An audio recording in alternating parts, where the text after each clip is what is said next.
Good afternoon, traders. Hope you guys are having a great weekend so far. I'm going to be doing my pre-week analysis of the S&P, NASDAQ, Triple Q, SPY, and some of the big names within those indices. But while I was going through my data, I've come to the conclusion that I should go and focus on specifically gap fill trades. I always seem to do very well at those. So my main focus is going to be on gap fill trades for now on, at least for the next couple of months. See how that ends up playing out. In terms of risk to reward, I think it's far greater than most other setups, but I'm going to let the real data show and see if I make money from it. If I do, then great. If I don't, just try to test something else until I find a consistently profitable strategy. But like always, like, subscribe, comment, always greatly appreciated.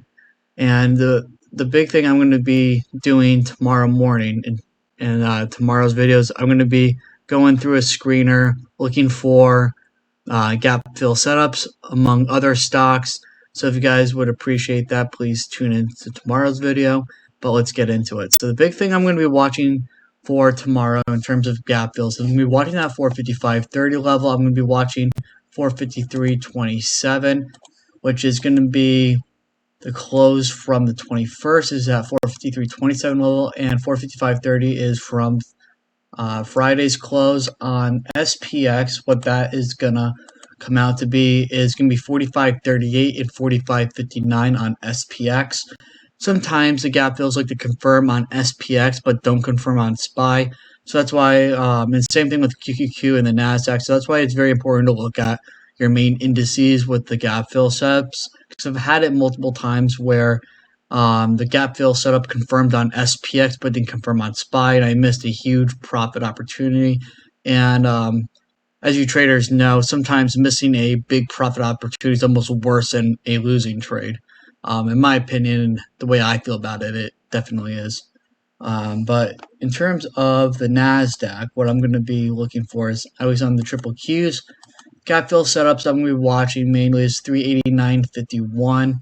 And then on the NASDAQ, what that is going to be is that's going to be the 14,251. And then I'm also going to be watching the gap fill trade at 14,200. Let me see if I had that marked out on Triple Q. I believe I had that level marked out.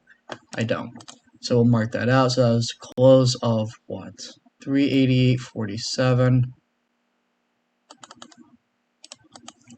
Change that to orange for gap fill. There we go. Got that marked out now. Very close. Oh, I know why I didn't have it marked out. I did originally, but it was such a close. I mean, it technically filled it. Yeah, it was such a close call that I took it off because it was I was really hesitant on this one because, as you can see here, if we drew it as a zone, it would have resulted in a very nice setup. But so it like barely confirmed on QQQ, but on the NASDAQ, it didn't even, I think it even came close to it, did it? Oh, it's even a little off. It should be more up here. But as you can see here, it didn't even really come close to it. So that's why I was a little hesitant on that. So I'll watch that 14,202 level on the NASDAQ.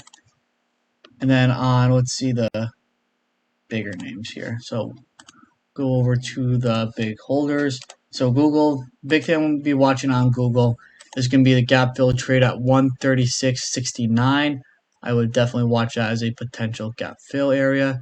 On Microsoft, I'd watch 377.43 as a potential gap fill.